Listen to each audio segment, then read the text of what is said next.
Hello and welcome to Noggin Comics. And on this episode of Wrestling with Issues, we're going to be talking about a book that didn't really feature much wrestling, but was a very good crime story.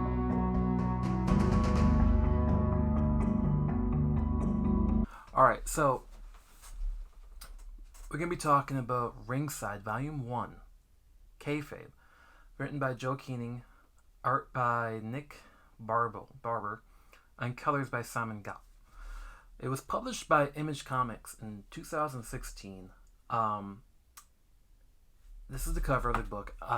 You've probably seen it in some clearance bins, or even if you're looking at old graphic novel section of comic shops. That's where I found this. I found this at a half price for $4, I believe. And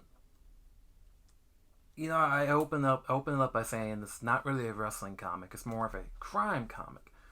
Our main character in this, his name is Danny Cornels, and he went by Minotaur when he was a wrestler. But he is a retired blacklisted wrestler that has come back home to save somebody he loves. And we don't know why he is blacklisted. All that we do know is that these wrestling promotions want nothing to do with him. And we get the backstory of that from his friend Davis, who is coming into town, or knows that Danny's there because he's passed through town. He's also a trainer of this young up-and-coming wrestler, so we have these intertwined stories happening. But that's really it about wrestling. And, the books we've talked about on this so far have not featured much wrestling. And this is more for fans of Ed Brubaker than power bombs and suplexes, to be honest. I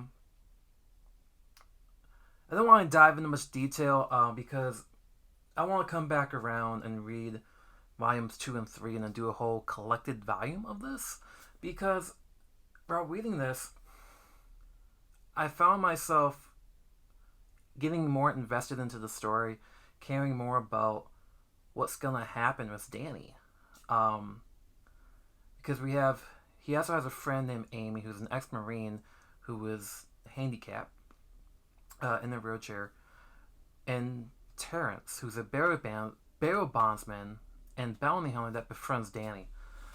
And the reason why you have these weird characters is because he's in this town that is being ran.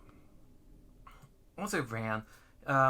More of his friend got into trouble, and now he's got to deal with these wannabe gangsters, basically. It does take a few issues to get going. I believe this is 5 issues. And by issue 4, the artwork is really starting to gel. The artwork took me out the first 3 issues. And I truly believe if a wrestling book wants to work, the art should showcase, the style and the movement of that happening in a wrestling ring. But then by issue 4, I realized this is not a wrestling book. And now I just want to know where the story goes. To ask, we've talked about 3 other books so far in Wrestling with Issues. Is this the best wrestling comic? No. Is it the best comic featuring wrestling? No. But, much like National Warrior, I do want to finish the story to see where it goes. Unlike those two, it's got a better story arc, though. I've mentioned it before, if you like Ed Brubaker, this is kind of the book for you. This is basically if Brubaker wanted to write a book that had wrestling in the backdrop. And that's exactly how it feels. But that's my thought process on Ringside Vol.1 Kayfabe.